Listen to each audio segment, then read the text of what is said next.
Guys, deluded, YouTube's N'Golo Kante. I know there's the World Cup, I know fixture list has been announced, and I know I'm late to the party, but I've finally got a chance to re-watch stuff and finally come up with my list in regards to who impressed me in the Toulon tournament. If you don't know who the Toulon tournament is or what the Toulon tournament's about, how do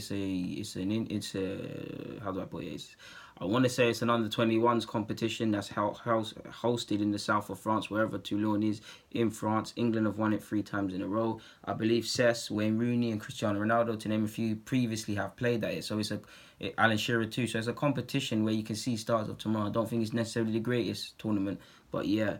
A lot of people of recent have been using it to test age groups. I know it said England's under 21s, but it's technically under 20s. China took an under 21 side. I think Canada took a very young under 19 side. So you can see it in it. But it is a good competition, to be fair, man. There's not really that much teams. So let's start with who cracked on. I must admit, people, before I carry on, I was left somewhat. There was a lot of talent here. There was a lot of talent for sure. There was a lot of French players who I've forgotten a lot of their names. There was a lot of French players that caught my eye, but it just didn't really capture me like it really did. So let's crack on.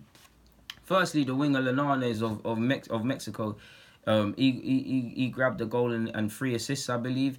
He looks like someone decent. He was there last year, and he is very silky. He's very skillful. He's still playing in his homeland. He possibly gets a move soon, depending on work permits and things like that. So yeah, man, Linares will be one of them. Oliver Burke, everybody knows who he is. Scottish international, didn't really have the best of times at West Brom. He was badding it up whenever I watched Scotland.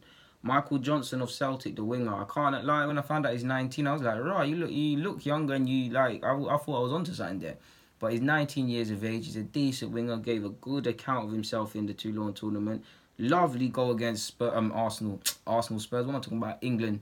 I'm saying that because I don't know why I'm saying that. But he danced past several English players before slotting home. It was a lovely goal. The likes of Lewis Cook, I don't really want to praise him and stuff, because big shout out to him, Tammy and Davis and them, man, to a degree, playing for this when they've been playing in the Premier League and stuff like that. But Lewis Cook had a good game. Had a good tournament, sorry. Eddie Nketiah in 4 appearances, 2 goals, 2 assists. You saw his thing against Scotland. And Deluded Goon has always got a plug on Arsenal, man. So there's him. I was impressed by quite a few of the English players. Just De Silva, Nketiah, Connolly, Cook, like I've said. Vieira, he's very tough in a tackle. Ironically, like his namesake. Dale Fry, the centre-half, was decent. Doyle was decent, although in the final you should have squared it earlier for Tammy. And then when you did, Tammy missed. Woodman, the keeper, was okay. So there was a couple that impressed me with the English players. I've got to say, one of the highest people that impressed me, and I know he's a good player, Billy Gilmore, one of the youngest there at the tournament.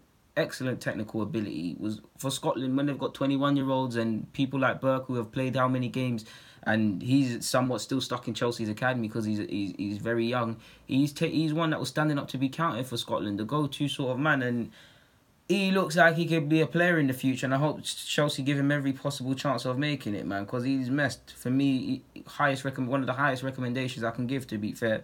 Billy Gilmore was messed. Aguirre of Mexico, Mexican international, youth international. He reminds me a bit of a Mexican Sergio Aguero. Like, I really like him. I believe Mexico scored 10, 11 goals. He scored 7 of them. He scored in the final. He scored a lovely chip against Turkey. He bagged the brace against Qatar. He's still playing in his homeland and he's on loan there. He's 19, turning 20 in August. If you look at how we signed Asano, basically, from playing in the Toulon, I believe, correct me if I'm wrong, if I remember rightly, this could be someone that we should look at. He really reminds me of Sergio Aguero, the way he plays, man. So there's him. There's Jose Gomez, who I've got, the young Portuguese striker. He didn't really set the world, like his technical ability impressed me, and he's someone I know because he played at the 2016 Euros, and I think he got the Golden Player there. I can't say this name, but this Sang Yan, 21 years of age, he plays for Porto B on loan to another Portuguese side. He's a midfielder and he can play up front, I believe.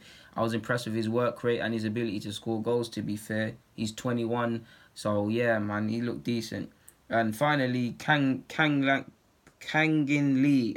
Forgive me if I said it incorrectly, but a midfielder who plays for Valencia. He impressed me for his nation as well. He looked like someone that was constantly on stuff, looking like he's going to make something happen.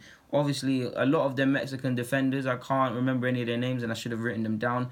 but they could have been here as well. To be fair, I was impressed with quite a few of the Mexican defenders. I was impressed with Montez. Armstrong of England as well. I didn't plug him. He had a decent tournament. Tammy Abraham missed how many open goals and shit. But yeah, so they're really the ones that impressed me. There was others, but they're really the only ones that I really feel confident in myself and bringing to you guys and saying these are the ones that I was really took a shine to, sort of thing. So yeah, man. I'll be back for the under-19s European Championship with who I can find if I can have access to watching it. If it's not on Eurosport, it's a bit peak. But guys, deluded, man. Get in a comment, subscribe, and do the rest. I'm out.